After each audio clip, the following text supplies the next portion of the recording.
बिस्मिल्लाहिर्रहमानिर्रहीम। ऐसे ही कुछ और मैं अब आपको फार्मूलाज यूज़ करने का तरीका बताऊंगी कि हम लोग किस तरह से उनको यूज़ कर सकते हैं। यहाँ से फिर मैंने एक क्वेश्चन लिया है, ये एक्सरसाइज 14.2 का क्वेश्चन नंबर 2A है। उसमें हमें ये फार्मूला ये डाटा गिवन है हस्बैंड्स और वाइफ्स की एजेस का at the time of their marriages.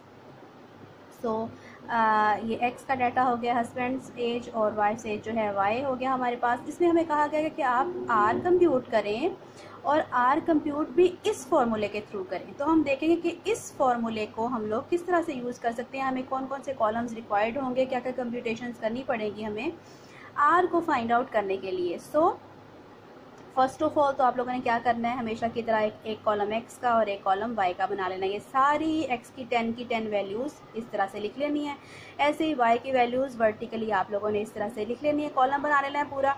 मैंने जस्ट हिंट्स दी हैं ताकि आप लोग खुद इसको सॉल्व कर सकें, सारा तरीका आपको बता दूंगी। उसके बाद जो नेक्स्ट स्टेप है, इन कॉलम्स के बाद अगला स्टेप आपका आ जाता है, आप यहाँ देख रहे हैं एक्स बार और वाई बार चाहिए। तो हमने क्या करना है, सबसे पहले सम ऑफ एक्स जो भी यहाँ आ जाएगा उसको डिवाइड कर देना है नंबर ऑफ पेयर्स पे, जो कि 10 है। 10 से डिवाइड करेंगे, एक्स बार आ जाएगा। ऐसे ही हमारे पास sum of Y divide by N, हमारे पास वाई बार आ जाएगा। अब आप कॉलम नंबर 3 बनाएंगे एक्स माइनस एक्स बार का, यानी जो भी एक्स बार की वैल्यू आएगी उसको सारे एक्स की वैल्यूज में से माइनस करते जाएंगे। ऐसे ही फिर कॉलम बनेगा वाई माइनस वाई बार का, फिर x माइनस एक्स बार का स्केयर, जो ये कॉलम आ जाएगा इस सारे का स्केयर लेते जाएंगे, यहाँ आ जाएगा। जो ये कॉलम आ जाएगा इस सारे का स्केयर लेते जाएंगे, यहाँ आ जाएगा।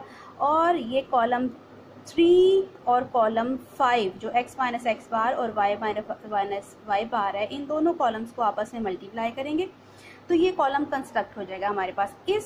इन सब के फिर हम लोग क्या करेंगे, सम फाइंड आउट कर लेंगे, और ये सम जो है हमारे पास न्यूमरेटर में आएगा, ये सम और ये सम जो हैं ये हमारे पास डिनोमिनेटर में, और उनका होल स्क्वायर रूट आएगा इनके प्रोडक्ट का, ठीक है। और बस जस्ट इसको हम कैलकुलेटर पे सॉल्व करेंगे and we will get the value for which is 0.82। ऐसे ये एक्सरसाइज में से एक क्वेश्चन है, 3 का बी पार्ट है, उसमें आपको ये इन्फॉर्मेशन गिवन है। इस गिवन इन्फॉर्मेशन के थ्रू आपने आर फाइंड आउट करना है।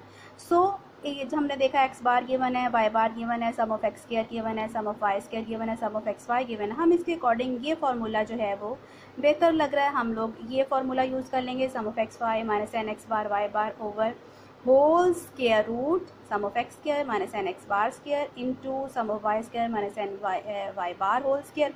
और ये सारी values just we have to put in, और वैल्यूज पुट करके इसको सॉल्व करेंगे and we will get the value of are.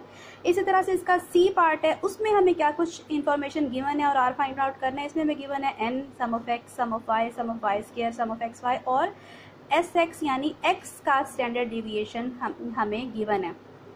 हम लोग क्या करेंगे, इसका तो अब हमें स्टैंडर्ड डिवीजन गिवन है, हम लोग ये करते हैं कि हम लोग y का भी स्टैंडर्ड डिवीजन खुद से फाइंड आउट कर लेते हैं और कोवेरियंस टर्म भी फाइंड आउट कर लेते हैं। कोवेरियंस टर्म्स के फॉर्मूलाज पिछले लेक्चर्स में मैं आपको बता रही हूँ, उसमें हमारे पास ये फॉर्मूला, क्योंकि हमें जो गिवन है इंफॉर्मेशन उसको यूज़ करते हुए हम ये फॉर्मूला इजीली यूज़ कर सकते हैं, sum of X Y minus N X bar Y bar over N. तो एक्स बार हमारे पास कैसे आ जाएगा, सम ऑफ एक्स को डिवाइड करेंगे एन से, 448 डिवाइड बाई 8 हमारे पास एक्स बार आ जाएगा, 472 डिवाइड बाई 8 हमारे पास वाई बार आ जाएगा। यहाँ लाके ये सारी चीज़ें हम लोग पुट कर देंगे and we will get the value of covariance term. बाकी सिर्फ रह गया एस वाई, तो एस वाई के लिए sum of Y square minus N Y bar whole square divide by N, ये फॉर्मूला यूज़ किया। ये सारे सम्स मौजूद हैं, सम ऑफ वाई स्क्वायर मौजूद है, वाई बार हम लोग फाइंड आउट कर चुके हैं, एन हमारे पास मौजूद है, just we have to put in and we will get the values of this. बस फिर इसको हम आर के यहाँ इस फॉर्मूले में पुट करेंगे और हमारे पास आर की वैल्यू आ जाएगी। ऐसे ही 4 का ए पार्ट लिया है, इसमें आपको एन गिवन है, एस एक्स गिवन है और एस वाई गिवन है, और इसके साथ साथ आपको ये प्रोडक्ट टर्म जो है एक्स माइनस एक्स बार और वाई माइनस वाई बार, इसके सम की गिवन है। हमने फाइंड करना है आर। हम लोग क्या करेंगे, आर का ये फॉर्मूला यूज़ करेंगे, S X Y over S X into S Y, क्योंकि एस एक्स एस वाई हमें गिवन है, और हम जस्ट एस एक्स वाई यानी कोवेरियंस टर्म जो है यहाँ से डिवाइड करके एन पे फाइंड आउट कर लेंगे और हमारे पास आर की वैल्यू आ जाएगी।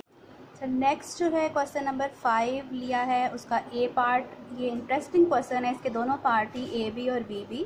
आर की वैल्यू गिवन है, हमें कोवेरियंस की वैल्यू गिवन है, वेरियंस ऑफ एक्स की वैल्यू गिवन है, लेकिन हमसे पूछा क्या गया है, आर की वैल्यू तो गिवन है लेकिन हमसे रिक्वायर किया गया है स्टैंडर्ड डिविएशन ऑफ वाई, क्योंकि हमें पता है कि इस फॉर्मूले के थ्रू अगर हमारे पास सारी 3 जो ये क्वांटिटीज़ हैं गिवन है, जस्ट क्या रहता है एस वाई, हम ये फॉर्मूला यूज़ करेंगे और एस वाई की वैल्यू फाइंड आउट कर लेंगे। तो हमने क्या किया, ये बाकी values S x square given था, वेरिएंस गिवन था, हमने स्टैंडर्ड डिविएशन फाइंड आउट कर लिया है स्क्वायर रूट लेके बोथ साइड्स पे, और जस्ट इस फॉर्मूले में आर की वैल्यू पुट की, एस एक्स वाई की, एस एक्स की, ये सारी वैल्यूज़ पुट कर दी, सारे सिर्फ हमारे पास एस वाई जो है वो अननोन क्वांटिटी रहेगी। इनको सॉल्व किया है, एस वाई इधर ले गए हैं, इसको इधर ला के क्रॉस मल्टीप्लाई कर दिया, तो हमारे पास एस वाई की क्या वैल्यू आ गई है 18.75।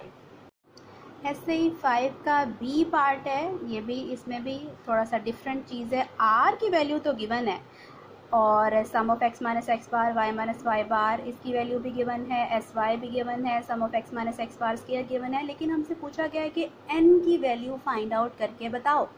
अब इन क्वांटिटीज़ को देखते हुए हम लोग आर का ये वाला फॉर्मूला यूज़ कर रहे हैं क्योंकि ये हमें यहाँ पे सूटेबल रहेगा। तो ये इसके करने के लिए ये भी हमारे पास गिवन है, ये भी हमारे पास गिवन है। गिवन क्या नहीं है, ये इसकी डायरेक्ट वैल्यू यानी कि वेरिएंस ऑफ वाई की डायरेक्ट वैल्यू जो है वो हमारे पास गिवन नहीं है, उसमें से ये क्वांटिटी जो हमारे पास sum of squares of deviations की क्वांटिटी है ये हमें गिवन नहीं है। तो हम लोग क्या करेंगे, फर्स्ट ऑफ ऑल जो जो कुछ गिवन है वो तो यहाँ पुट कर दिया, आर की वैल्यू पुट कर दी, इसकी वैल्यू पुट कर दी, इसकी वैल्यू पुट कर दी, रह गया सिर्फ ये, इसको अब यहाँ पे ऐसे ही रख के, ठीक है। अब हम लोग आ जाते हैं इसकी वैल्यू फाइंड आउट करने के लिए। हमें पता है कि एस वाई जो है वो sum of Y minus Y bar square और एन होल स्क्वायर रूट के इक्वल होता है।